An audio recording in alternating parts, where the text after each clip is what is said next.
দেশের শীর্ষ প্রযোজনা সংস্থা জাজ মাল্টিমিডিয়ার কর্ণধার আব্দুল আজিজের সঙ্গে তোলা একটি ছবি সামাজিক যোগাযোগ মাধ্যমে শেয়ার করে আবেগী পোস্ট দিয়েছেন ডালিউড চিত্রনায়িকা নুসরাত ফারিয়া।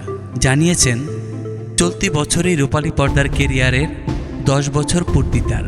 নতুন সিনেমায় অভিনয় করার সুখবরেরও ইঙ্গিত দিয়েছেন এই অভিনেত্রী। 22 জানুয়ারি সামাজিক যোগাযোগ মাধ্যম ফেসবুকে একটি স্ট্যাটাস দেন নুসরাত।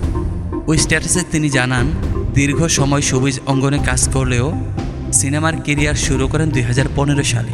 কৃতজ্ঞতা স্বীকার করে নুসরাত জানান, তার চিত্রনায়িকা হওয়ার স্বপ্ন পূরণে বড় অবদান প্রযোজক আব্দুল আজিজের। অভিনেত্রী আরও জানান, একের পর এক ভালো সিনেমা তৈরি করে তা দর্শকদের উপহার দেওয়ার প্রচেষ্টা সবসময় আব্দুল আজিজের মধ্যে কাজ করে। সম্প্রতি দীর্ঘ 7 বছর পর তার সঙ্গে দেখা হয়েছে অভিনেত্রীর।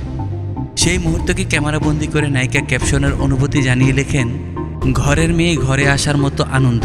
তাই খুব শিগগিরই জাজ মাল্টিমিডিয়ার নতুন কোনো সিনেমার কাজে অংশ নিতে চলছেন নুসরাত। সেই সুখবরই আন্দাজ করছেন ভক্ত ও নেটিজেনরা।